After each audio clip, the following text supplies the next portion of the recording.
ये देखिए, ये बड़ी खबर आ रही है। महिलाओं और बच्चों को कवच बना रहे हैं रूसी सैनिक। यूक्रेन कह रहा है अब तक यूक्रेन के 16 बच्चों की मौत हो चुकी है। शील्ड के तौर पर इस्तेमाल किया जा रहा है महिलाओं और बच्चों का।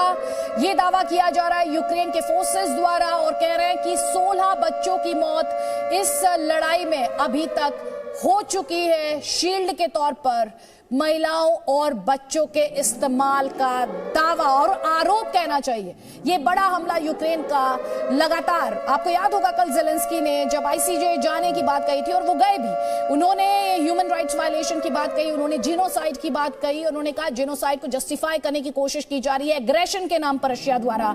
और अब ये बड़ी खबर देख रहे हैं कि 16 बच्चों की मौत इस युद्ध में हुई है और आरोप ये लगा रहा है यूक्रेन की महिलाओं और बच्चों का शील्ड के तौर पर इस्तेमाल किया जा रहा है। त्रिपाठी सर, आप जल्दी से कुछ कहना चाहते हैं? इसमें तो आरोप ये लगना चाहिए रूस की ओर से कि यूक्रेन महिलाओं और बच्चों को शील्ड के तौर पे इस्तेमाल कर रहा है, क्योंकि यहाँ रूसी महिलाएं और बच्चे तो इन्वॉल्व ही नहीं है। इस समाचार में कुछ कमी है लगता है। नहीं, तो रशियन महिलाएं और बच्चे इसमें इन्वॉल्व नहीं है, लेकिन ये यूक्रेन की सेना आरोप लगा रही है रशियन फोर्सेस पर कि उनको यूज कर रहे हैं, उनको टारगेट किया जा रहा है, उनके साथ बदसलूकी की जा रही है, उनके साथ दुर्व्यवहार किया जा रहा है। जो कॉन्फ्लिक्ट हुआ है, जो लड़ाई हुई है, इसमें यूक्रेन के 16 बच्चों की मौत हुई है। तो शील्ड बनाने का मतलब कि शील्ड के तौर पे इस्तेमाल का मतलब कि दुश्मन की सेना को आगे बढ़ने से रोकने के लिए बच्चों और उनका सहारा लिया जाए, महिलाओं का, जो कि यूक्रेन ले सकता है, रूस नहीं। जी हाँ, मेरे ख्याल से जो इंफॉर्मेशन आ रही है उसके हिसाब से यूक्रेन ये दावा कर रहा है, शायद ये साइकोलॉजिकल वॉरफेयर का तरीका हो, शायद ये दुनिया से सिंपैथी गेन करने का तरीका हो। यूक्रेन ये दावा कर रहा है कि रूस की फोर्स जब एडवांस कर रही है तो वो यूक्रेन के महिलाओं को और यूक्रेन के बच्चों को अपने सामने रख रही है, ताकि यूक्रेन की जो मिलिट्री है, यूक्रेन की जो डिफेंडिंग फोर्सेस हैं, वो रूस की सेना की तरफ फायर ना कर सके, क्योंकि उन्हें लगेगा कि अगर यूक्रेन की फोर्स रूस की सेना की तरफ फायर करेगी तो यूक्रेन की फोर्सेस को लग रहा है कि हमारे ही महिलाएं, यानी यूक्रेन की महिलाएं और यूक्रेन के बच्चों को, जिनको रशियन फोर्सेस ने शील्ड की तरह रखा है, उनको चोट पहुंचेगी, उनकी मौत हो सकती है। लेकिन ऐसा इंटरनेशनल वॉरफेयर में होता नहीं है। कोई भी प्रोफेशनल आर्मी, मैं खुद मिलिट्री में था, मेरे ख्याल से कोई भी यूनिफॉर्म्ड पर्सनल जो है इतनी घटिया, इतने लोअर लेवल तक अपने को गिरने नहीं देगा, और वो भी दुश्मन की महिलाओं और बच्चों को। आई वुड से फंडामेंटली बड़ी पिक्चर वॉर है, वॉर में कुछ भी हो सकता है, जाने ओके तो हो भी सकता है, but as you know Devna ji is saying, professional forces है, ethics and they don't, but होने को हो भी सकता है। वॉर एट्रोसिटीज की जब बात की जाती है, वॉर एट्रोसिटीज में तो कुछ भी मुमकिन है। बिल्कुल, आपकी सर्वाइवल है, ओके। एंड सेकेंडली रियलिटी भी है, प्रोपेगेंडा, ये प्रोपेगेंडा भी है। यूक्रेन बहुत चीजें कर रहा है टू गेन इट्स प्रोपेगेंडा। दुनिया की आईज में इस समय यूक्रेन इतना सेलिब्रिटी बन गए हैं। Migrates to ICJ after this, if this is, वो तो ऑलरेडी सर, वो ऑलरेडी अर्जी लगा चुका है सर यूक्रेन, और वो बार बार ये कह रहा है कि जेनोसाइड को एग्रेशन के नाम पर जस्टिफाई किया जा रहा है। इस खबर पर लौटेंगे, लेकिन उससे पहले रूस पर आर्थिक प्रतिबंधों का बड़ा असर देखने को मिला है। रूस की करेंसी रूबल 30% गिरी है।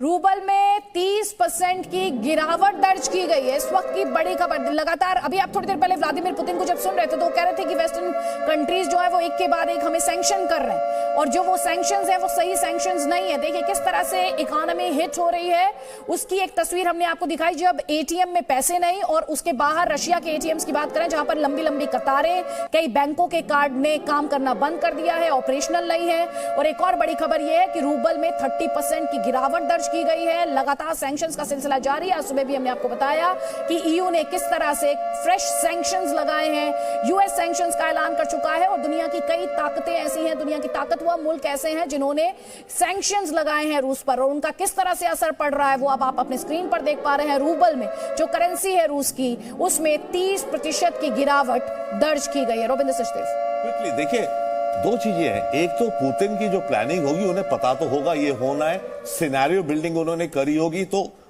प्लान है कि ये हमें नुकसान होगा।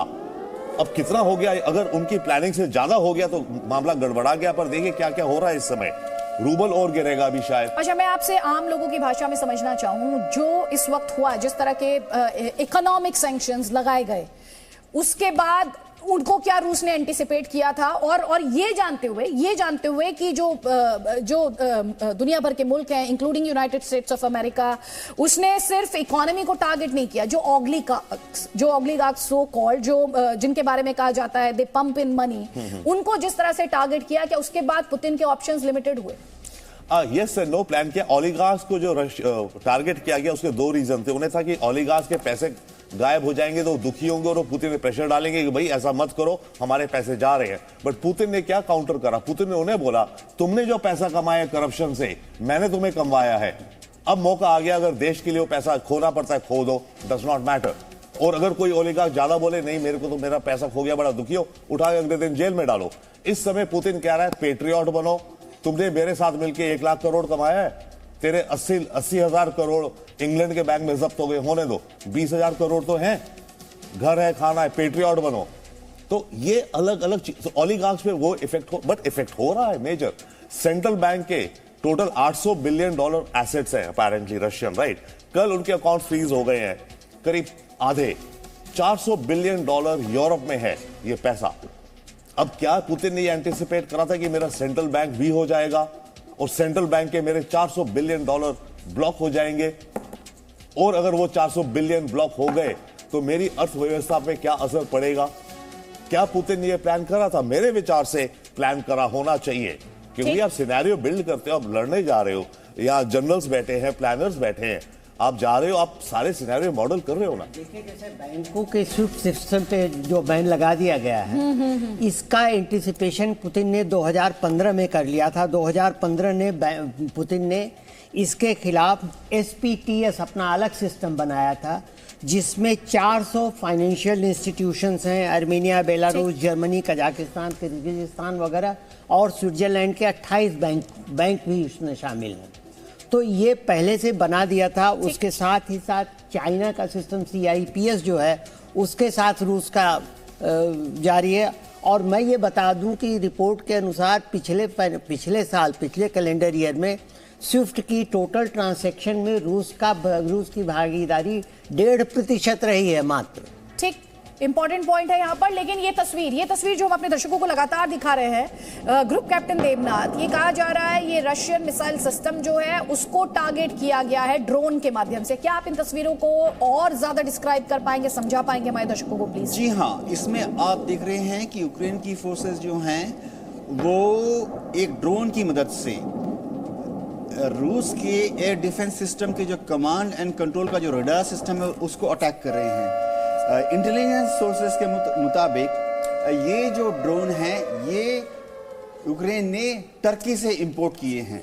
इन ड्रोन्स में एक सेंसर लगा हुआ है जो कि रशियन एयर डिफेंस रडार्स की जो फ्रीक्वेंसी है उसको पकड़ लेते हैं, और उसके बाद उस पर ARM यानी एंटी रेडिएशन मिसाइल से ड्रोन, जो कि ड्रोन से फायर होकर एयर डिफेंस सिस्टम के रडार एंटीना पे जाके गिरता है।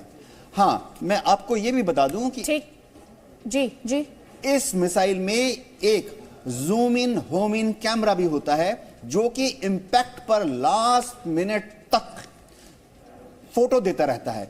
इससे damage assessment, post strike damage assessment, यानी हमला करने के बाद आपका ड्रोन के हमले का इफेक्ट क्या हुआ, क्या वो अचूक निशाने पे गिरा, उसकी असेसमेंट कर सकते हैं। ठीक है ग्रुप कैप्टन देवनाथ, बहुत संक्षेप में देखिए, ये एक 5 किलोमीटर लंबा रूसी सेना का काफिला है। इस तस्वीर पर आपका कमेंट। और दूसरा, मैं आपसे ये जानना चाह रही थी, जब इस तरह के ड्रोन अटैक्स को कैरी आउट किया जाता है तो ये आपके एयर डिफेंस कैपेबिलिटीज के बारे में क्या कहता है? क्योंकि यूक्रेन की एयर डिफेंस कैपेबिलिटीज को लेकर तरह तरह के दावे बार बार किए जा रहे हैं, उसके बारे में क्या कहता है? अगर आप संक्षेप में 40 सेकंड्स में मेरे सवालों का जवाब। 2 पॉइंट आपने बताया। 5 किलोमीटर लंबा कॉन्वॉय। नंबर 1, इसका मतलब है कि रूस की जो फौजें हैं इनको कहीं पर होल्ड अप कर लिया गया है। ये रूस की जो कॉन्वॉय है ये गोला बारूद, असला, logistic supply, petrol, diesel, medical supplies लेकर युद्ध स्थल की तरफ जा रही हैं। हाँ, एक चीज है, इससे ये भी लग रहा है कि इस कॉन्वॉय का जो कमांडर है उसको ब्रीफ किया गया है कि आपको यूक्रेन के तरफ से कोई एयर अटैक होने का खतरा नहीं है या नेग्लिजिबल है, क्योंकि जब भी एयर अटैक होता है तो कॉन्वॉय इतनी पास नहीं रहते, वो थोड़ा डिस्पर्स पैटर्न में गाड़ियों के बीच में 50-50 मीटर का गैप रखते हुए चलते हैं, ताकि अगर एरियल अटैक हो तो एक बॉम्ब से सिर्फ एक गाड़ी को नुकसान हो। आपका दूसरा सवाल, अब जब यूक्रेन ने रशियन एयर डिफेंस सिस्टम पर अपने ड्रोन से कुछ सक्सेसफुल अटैक किए हैं, इसका दो मतलब है। एक, यूक्रेन ने जो ये ड्रोन टर्की से खरीदे हैं, उनमें जो जैमिंग सिस्टम है वो शायद बहुत ही उम्दा किस्म का है। यानी ये ड्रोन जब रशियन एयर डिफेंस सिस्टम के ऊपर से फ्लाई कर रहे होते हैं तो ये सक्सेसफुली रशियन रेडार को जैम कर रहे हैं, और रशियन रेडार जो है इन ड्रोन्स को ट्रैक कर कर surface to air missile launch करके उनको नष्ट करने में फेल हो रहे हैं। Presenting B News app, available on Google Play and App Store. Download it now.